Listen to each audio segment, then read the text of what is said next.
ये next topic है आप लोगों का total internal reflection. Total internal reflection से पहले हम पिछले दो टॉपिक्स को भी देख लेते हैं। कौन से दो टॉपिक्स थे?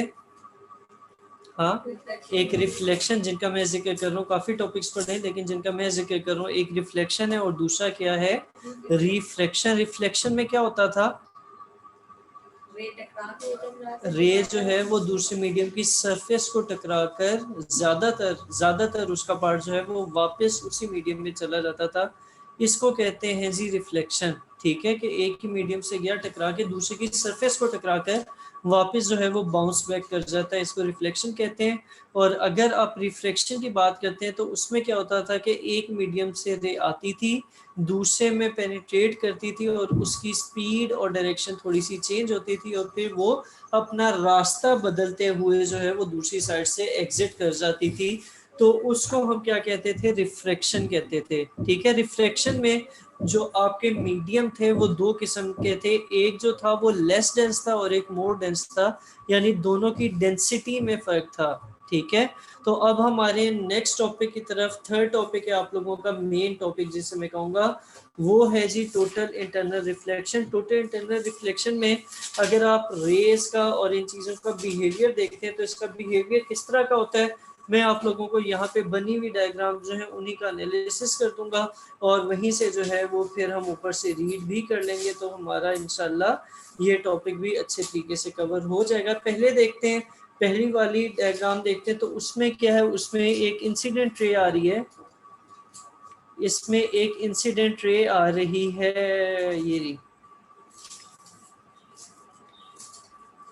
अच्छा, इसमें एक इंसिडेंट रे आ रही है जो कि दूसरे मीडियम, एक मीडियम से आ रही है और वो टकरा कर दूसरे मीडियम से बाहर निकल रही है। इसको जो है वो हम क्या कह रहे हैं कि पहली वाली जो रे आ रही है वो इंसिडेंट रे है और बाहर जो निकल रही है वो रिफ्लेक्टेड रे है। अब इसमें फिनोमेना क्या है कि पहले हम लोगों ने, मैं एक दफ़ा फिर रिवाइज करता हूँ, हम लोगों ने रिफ्रैक्शन पढ़ी थी। उसमें क्या था, पहला मीडियम रेयर था और दूसरा वाला डेंस था, ऐसे ही था ना। तो अब इसमें क्या होगा कि अब डेंसर मीडियम से एंटर होगी रे और बाहर जो है वो रेयरर मीडियम होगा। जैसे ग्लास जो है वो एक डेंसर मीडियम होता है और अगर आप उसके बाहर वाले मीडियम की बात करें तो वो एयर है, वो इतना डेंस नहीं होता अगर आप उसको ग्लास से मैयर करते हैं।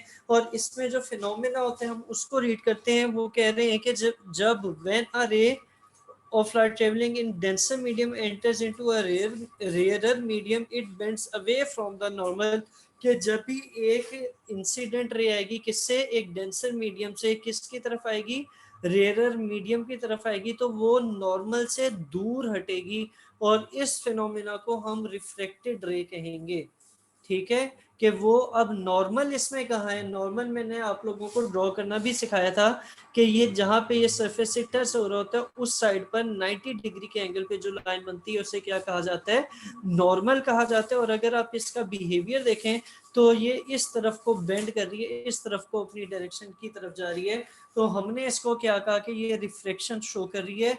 अब अगर एंगल ऑफ इंसिडेंस, अच्छा अब सेकेंड डायग्राम में अब क्या कह रहा हूं मैं, अगर एंगल ऑफ इंसिडेंस आई को आप इंक्रीज करते रहें और इतना इंक्रीज करते हैं कि एंगल ऑफ, इसको इंक्रीज करने से क्या होगा कि एंगल ऑफ रिफ्लेक्शन भी इंक्रीज करेगा और एक वैल्यू आएगी बीच में एंगल ऑफ इंसिडेंस की, जहां पर एंगल ऑफ रिफ्लेक्शन कितना बन जाएगा, 90 डिग्री बन जाएगा।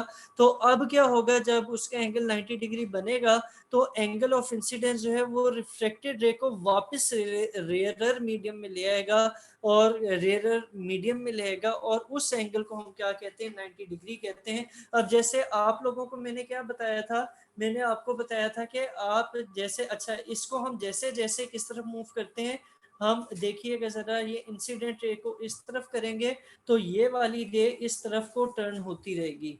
ठीक है, क्योंकि वो क्या कहाँ जाएगी, वो अवे फ्रॉम द नॉर्मल या नॉर्मल से दूर हटना है उसने। अब इसको चेंज करते करते आई की कोई वैल्यू आएगी कि ये बेंड होती होती नॉर्मल से कितना एंगल बना लेगी, 90 डिग्री का बना लेगी।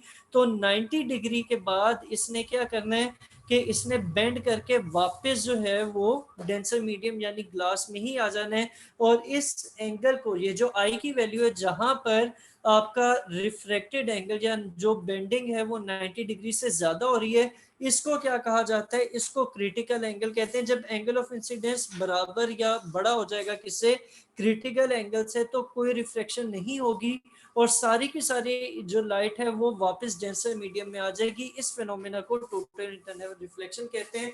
अब जैसे मैंने पीछे भी बताया दो डायग्राम्स में कि ये आहिस्ता आहिस्ता क्या कर रही है, इस तरफ को मूव कर रही है, तो ये मूव करती करती जब आई की वैल्यू, इस वाले आई की वैल्यू किसके बराबर आएगी, क्रिटिकल एंगल के बराबर या उससे बड़ी आएगी, तो ये लाइट जो बेंड हो रही थी ये वापस किस पे आ जाएगी, उसी मीडियम में आ जाएगी जिससे ये चली थी, और वो मीडियम डेंस मीडियम है बाहर के मीडियम की निस्बत।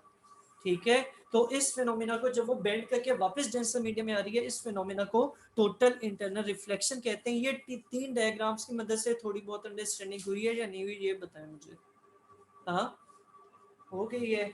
तो इसमें क्रिटिकल एंगल जो है वो एक इम्पोर्टेंट वैल्यू है, उसके हिसाब से या उसकी वजह से जो है वो टोटल इंटरनल रिफ्लेक्शन होती है। क्रिटिकल एंगल मुख्तलिफ मीडियम का मुख्तलिफ होता है। अब आपके सामने वाली डायग्राम में इन्होंने क्या कहा है कि क्रिटिकल एंगल फाइंड करें वाटर का, और रिफ्रैक्टिव इंडेक्स वाटर का दिया हुआ है 1.33, और एयर का जो रिफ्रैक्टिव इंडेक्स है वो क्या दिया हुआ है, 1 दिया हुआ है। इसको जरा लिखिएगा, क्वेश्चन लिखें फिर इसको सॉल्व करते हैं।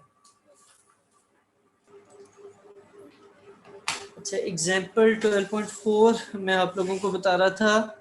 तो इसमें हमने फाइंड क्या करना है, इसमें हमने फाइंड करना है क्रिटिकल एंगल ऑफ वाटर, और इसका जो रिफ्रैक्टेड एंगल है वो 90 डिग्री दिया हुआ है। रिफ्रैक्टिव इंडेक्स वाटर का 1.33 होता है और रिफ्रैक्टिव इंडेक्स ऑफ एयर 1 होता है। हम इसको कैसे फाइंड करेंगे, क्रिटिकल एंगल निकालने के लिए हम लोग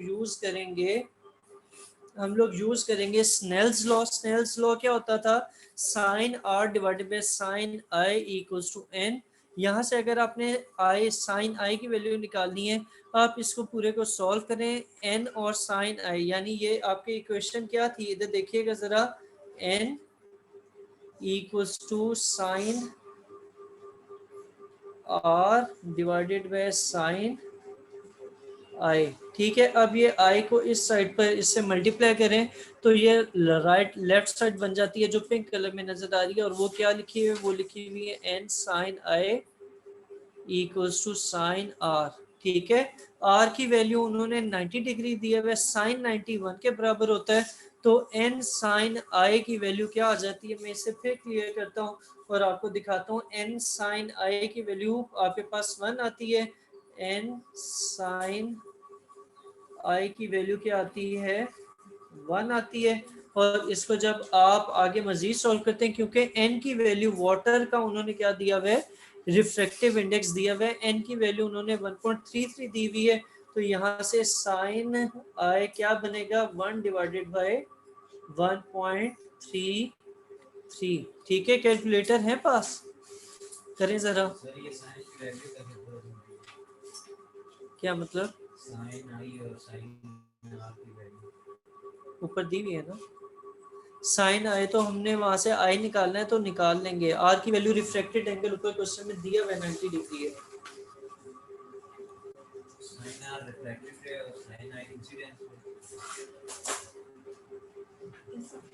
वन डिवाइडेड बाय 1.33 करें, 1 पहले लिखें डिवाइडेड बाय 1.33, 0.75। अब लिखें शिफ्ट साइन, शिफ्ट का बटन दबाएं और साइन लिखें, ये साइन इनवर्स निकाल रहा हूँ। ठीक है, शिफ्ट का बटन दबाएं, साइन इनवर्स लिखें और नीचे ANS लिखा होगा वो दबाएं, इक्वल्स टू, हाँ ठीक आ गया। तो ये आपकी जो 48.8 डिग्री आई है ये क्रिटिकल एंगल है वाटर का। ठीक है,